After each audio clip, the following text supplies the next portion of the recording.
Ya, persoalan besar yang ada di Jakarta itu hanya dua yang memang harus diselesaikan, yaitu banjir, yang kedua macet.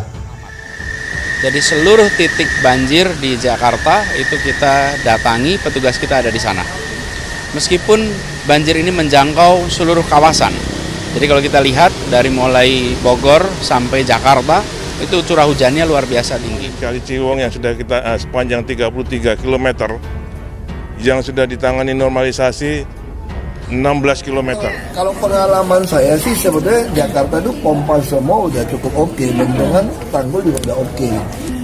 Saya nggak mau tahu ngomong siapa lagi, ngoceh macam-macam. Di dunia ini nggak ada yang baru, tau nggak?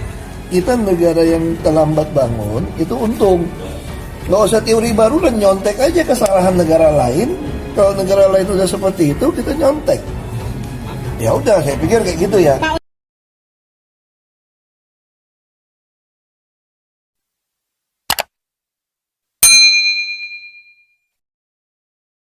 Koordinator Tim Pembela Demokrasi Indonesia atau TPDI menyebut, selama menjadi Gubernur DKI, Anies Baswedan sering dituduh melakukan pelanggaran hukum terkait kebijakannya yang dinilai merugikan kepentingan umum atau meresahkan masyarakat, atau yang hanya menguntungkan kelompok tertentu. Tapi baru kali ini, Anies Baswedan diperiksa polisi terkait kebijakannya. Namun, DPRD DKI selaku pihak yang berwenang untuk memproses pemberhentian Anies Baswedan dari jabatan Gubernur DKI hingga saat ini tidak memperlihatkan sikap politiknya untuk memberhentikan Anies dari jabatan Gubernur DKI sesuai mekanisme menurut pasal 80 Undang-Undang Nomor 23 Tahun 2014 tentang Pemda. Oleh karena itulah Petrus berpendapat proses pemakzulan terhadap Gubernur DKI Anies Baswedan berada di tangan pemerintah pusat. Anies di antara pemerintah pusat dan Mahkamah Konstitusi. Petrus menjelaskan, di dalam pasal 81 ayat 1 Undang-Undang Nomor 23 Tahun 2014 tentang Pemda ditegaskan, dalam hal DPRD tidak melaksanakan ketentuan sebagaimana dimaksud dalam pasal 80 ayat 1, pemerintah pusat memberhentikan kepala daerah dan atau wakil kepala daerah yang A. Pelanggar sumpah atau janji jabatan kepala daerah, B. Tidak melaksanakan kewajiban kepala daerah atau wakil kepala daerah sebagaimana yang dimaksud dalam pasal 67 huruf B dan C. C. Melanggar larangan sebagaimana dimaksud dalam pasal 76 kecuali huruf C, I, dan J, dan atau D. Melakukan perbuatan tercela. Pasal 81 ayat 2 untuk melaksanakan pemberhentian sebagaimana dimaksud ayat 1, pemerintah pusat melakukan pemeriksaan terhadap kepala daerah dan atau wakil kepala daerah untuk menemukan bukti-bukti pelanggaran kepala daerah. Pasal 81 ayat 3, hasil pemeriksaan pemerintah pusat diserahkan kepada Mahkamah Agung untuk mendapat keputusan tentang pelanggaran yang dilakukan oleh kepala daerah dan atau wakil kepala daerah. Pasal 81 ayat 4, apabila Mahkamah Agung memutuskan, maka kepala daerah terbukti melakukan pelanggaran, pemerintah pusat memberhentikan kepala daerah dan atau wakil kepala daerah. Nasib Anies Baswedan menunggu mekanisme pasal 81 Undang-Undang Nomor 23 Tahun 2014. Petrus mengungkapkan Anies Baswedan saat ini menghadapi proses hukum di Polda Metro Jaya terkait dugaan pelanggaran terhadap ketentuan pembatasan sosial atau protokol COVID-19. Hal tersebut, menurut Petrus, jadi sinyal kuat bahwa mantan Menteri Pendidikan dan Kebudayaan itu diberhadapkan pada proses pemakzulan lewat mekanisme pasal 81 Undang-Undang Nomor 23 Tahun 2014 tentang Pemda. Proses pemakzulan ini diprediksi akan lebih cepat karena hanya bergantung pada hasil pemeriksaan pemerintah pusat tanpa proses politik di DPRD dan hasilnya diserahkan kepada Mahkamah Agung untuk diperiksa dan diputuskan bersalah atau tidak, terang Petrus. Artinya tambah Petrus, rentang kendali yang panjang menurut pasal 80 Undang-Undang Nomor 23 Tahun 2014 tentang Pemda telah dipangkas oleh ketentuan 81 Undang-Undang Nomor 23 Tahun 2014 karena pemerintah pusat dan Mahkamah Agung yang memeriksa dan memutuskan. Selain itu, Anies Baswedan bukan hanya layak dikenangkan sebagai gubernur sektarian, menang pilkada akibat jualan ayat dan mayat, melainkan juga gubernur yang membawa bencana. Hujan dan banjir yang turun tiap tahun tidak pernah diantisipasi dan ditangani dengan lebih baik, melainkan dibicarakan, dibahas, didiskusikan di ruang pertemuan. Di luar, jalanan tergenang dan makin banyak saja mobil yang kelelep dengan air. Sudah 3 tahun 4 bulan, Dia menjadi orang pertama di balai kota, tapi belum ada kemajuan yang bisa dirasakan secara nyata untuk mencegah banjir. Masalah utama ibu kota dari dahulu kala. Kalau ditanya solusi banjir, jawabannya cuma retorika atau malah menyalahkan cuaca dan pihak-pihak lain. Sekali lagi, bencana fatal yang menimpa warga ibu kota dengan kerugian triliunan adalah akibat salah pilih gubernur. Akibat pemimpin yang banyak omong, minim kerja. Tidak ada terobosan sama sekali, cuma genit-genitan, kenes. Segala ngecat trotoar, ngecat jembatan, bikin jaring sungai, tidak relevan dengan problem nyata warga ibu kota yang harus dituntaskan. Dan dia tidak punya rasa malu, tetap percaya diri dan merasa benar. Pendukung Anies membanggakan macet yang berkurang. Dia mengabaikan peresmian dan beroperasinya tol atas Cikampek dan wabah pandemi COVID-19, di mana sebagian kantor kegiatan bisnis tutup.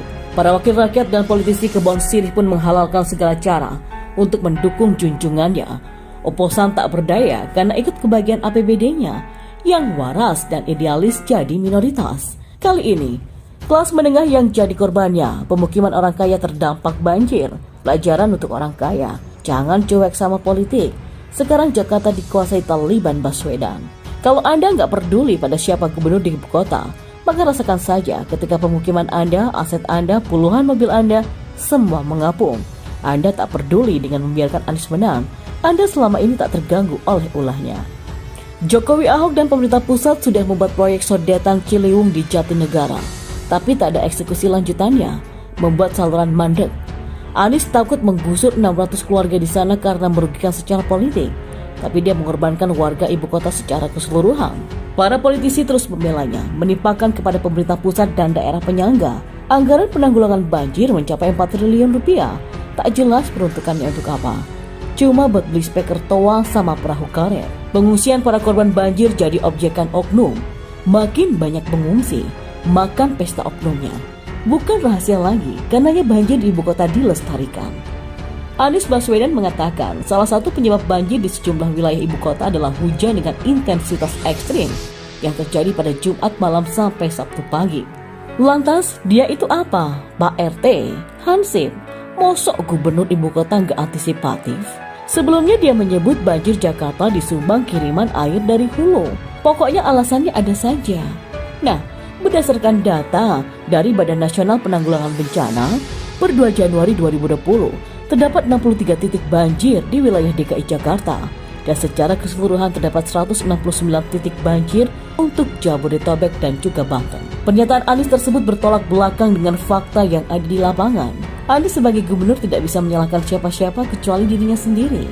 Sekali lagi, kepada siapa saja jangan cuek sama politik. Jangan pilih gubernur karena iman, karena tampang dan tongkrongannya, karena latar belakang pendidikan dan kepandaiannya bermain kata-kata atau keturunan. Catat, rekam jejaknya. Mahal sekali ongkos yang harus ditanggung rakyat akibat salah pilih pemimpin wilayah yang asbun ini. Banjir Jakarta memang sangat menyita banyak perhatian tokoh-tokoh dan juga pengamat tak terkecuali. Ade Armando bilang Anies Baswedan sudah lecehkan kebijakan Ahok BTP. Kenapa? Ya, ini alasannya. Kebijakan Gubernur DKI Jakarta Anies Baswedan dalam menangani banjir ibu kota dikritik pakar komunikasi politik Ade Armando. Hal itu ia sampaikan dalam tayangan di kanal YouTube Cokro TV pada Sabtu kemarin. Diketahui sejumlah titik di ibu kota tergenang banjir pada Sabtu dini hari. Ade lalu mengkritik Anies yang dianggap tidak memanfaatkan anggaran dengan bijak. Ade Armando membandingkan dengan Gubernur DKI Jakarta terdahulu Basuki Cahayapurnama atau Ahok yang dianggap mampu mencegah banjir. Ia lalu mengungkit ironi kunjungan Anies ke perkampungan warga yang diunggahnya di Instagram pada 9 Februari lalu. Anies mengklaim daerah yang dikunjunginya itu sudah bebas banjir. Dalam unggahannya, Anies menggambarkan ibu yang dulu bersedih karena menjadi korban banjir kini gembira karena tak lagi kebanjiran. Ahok BTP tertawa masuk survei Gubernur DKI Jakarta untuk Pilgub. Ya, Anies mengklaim hal itu adalah keberhasilan program gerebek lumpur di Kalisunter. 2 pekan setelah foto itu diunggah, kini kampung Cipinang Melayu dilanda banjir setinggi 1,5 meter. Ade kemudian membandingkan dengan kebijakan Ahok semasa menjabat sebagai gubernur. Ahok memindahkan pemukiman liar di bantaran sungai ke rumah susun dengan sistem sewa untuk memperluas aliran sungai.